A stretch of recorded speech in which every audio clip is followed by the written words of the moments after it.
customer asked for a custom paint job. You can kind of see the results in the background.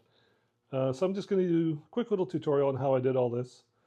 Because if you decide to spray depron, it's a lot of work. I'll just show you real quick. These are new tails that I just did. I used just the tape method, the yellow frog tape. I didn't cut back into the edges. I just used, and this is brushed, not anything else. So it's a layer of tape, lightly pressed down, and I'm painting on top of fresh paint. And the idea is you don't want to pull that off. So the yellow tape, and then I just cut in that edge, and then I dry it really quick. I had a really good little tutorial that I made, except it didn't record any sound. So that's no damn good. But just like I showed you at the previous video, painting the tail end, that's how I'm doing this. And I am getting perfect lines with no bleed using yellow frog tape, just going really slow. Yellow frog tape, again, works great, comes in different thicknesses. So the invasion stripes that you see painted, I like to use the width of the tape because why not? It works real easy. So I just paint off or tape off all the white areas with this thickness, and then I get, obviously, by doing banding of the same width, I don't need to measure. It's just lay some tape, pull it off, and I get those perfect stripes. And again, there was absolutely no bleed through. The paint that we're using is airbrush paint. This is what's supplied in your black vials. This is worth about 25 bucks. I got it at Artist Emporium. They used to sell it at Michael's. You can get it online, but it is airbrush paint.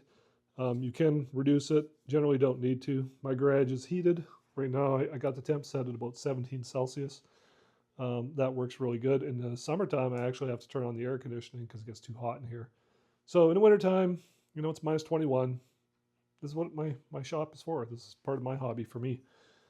You could totally do the invasion stripes with a brush. It will take a while, but you know, it's January.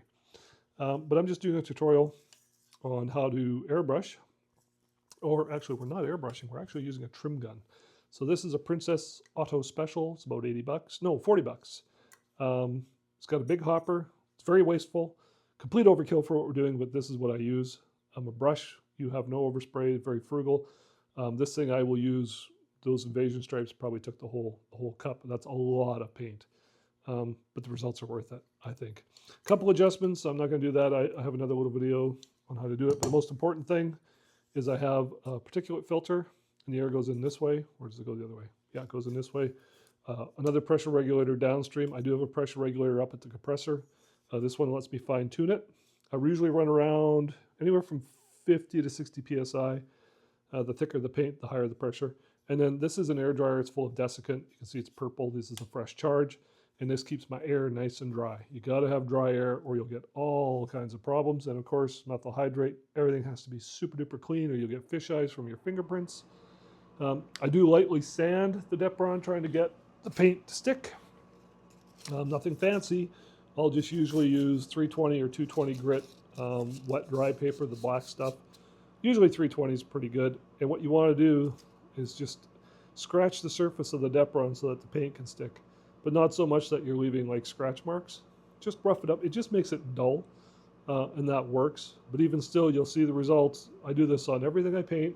Everything is sanded, everything is clean, and every once in a while, you know, you'll pull a line of tape, and it'll pull the paint with it. And that's just the reality of painting depron. It's the most frustrating stuff in the world to paint, but the results are really, really nice for a park flyer. You can make some really nice lightweight stuff. I've been doing this for 20 years, back when we used to make our own motors. But anyways, enough of that. Next video, I'll show you the results. And yes, I had to make this video afterwards because it didn't record the sound. I hope this worked. Tape everywhere, and not a drop to drink. Wow, taping. Because I'm spraying, if I just done this with a brush, I wouldn't have to get so ridiculous on the taping. But if you're going to spray, man, you got to cover everything. Even that, I'm a little worried about leaving that nose open, but I'm painting way over there, so it should be okay. So, methyl hydrate, lots and lots of cleaning. I made the mistake of touching that green depron writing, so that's smeared, and then had to clean that off. But anyways, packing tape will not take paint. So we have packing tape on the bottom, and that's where the 220-400 grit comes in. As you can see, I'm just sanding very loosely. I'm just trying to take that sheen off, especially off the tape. Right? And you got to be really careful. Depron gouges real easy. So when I'm sanding, It may look like I'm using lots of pressure, but I'm really not. I'm just kind of dragging it on the surface. I don't want to screw up my tape edges. You know, you got to kind of go in there and make sure those tape edges are good. So I got to take that sheen off of everything. You can see a little bit. And then, of course, I'm going to hit it with some methyl. You know, just damp. And I just want to get that residue. I might take a tack cloth and get all the residue off of there. But I mean, cleanliness is everything. So there, that's ready for paint. I have taped the top. That should be okay because I am going to be painting more or less flat. So that's good. But I mean, you got to tape absolutely everything.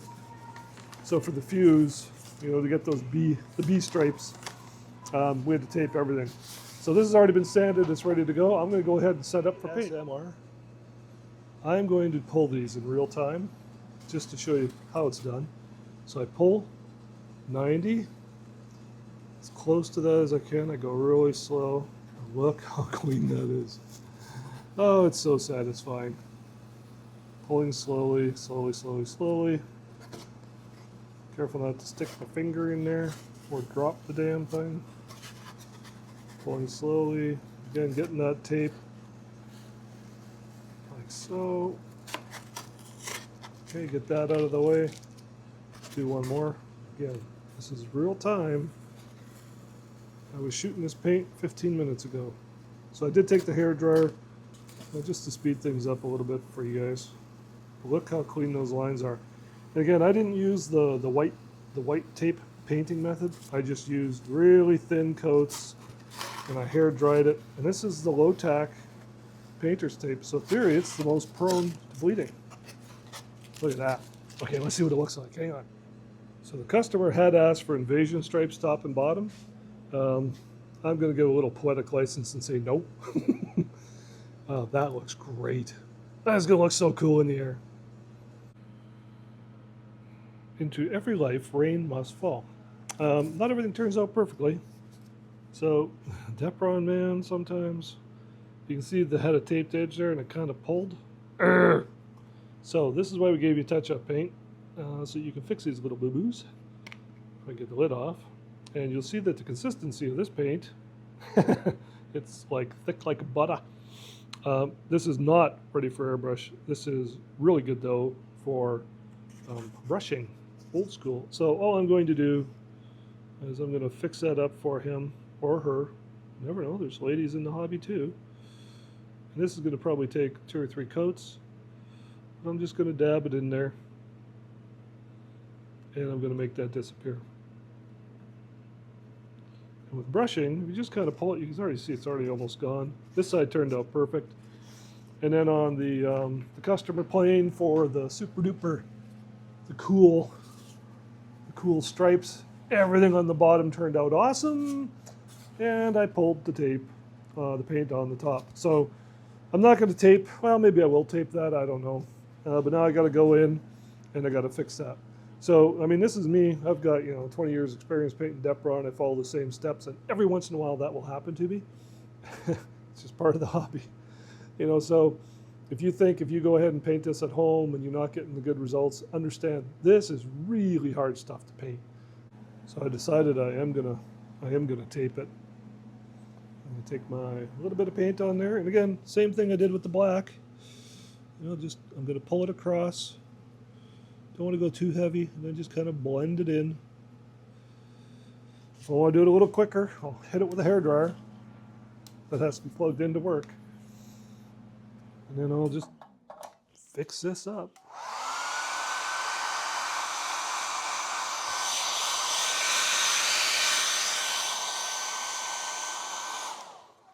The thing you really got to watch for, this orange is so hard to work with. What you don't want, you actually don't want to paint the other area too much, because then it'll look different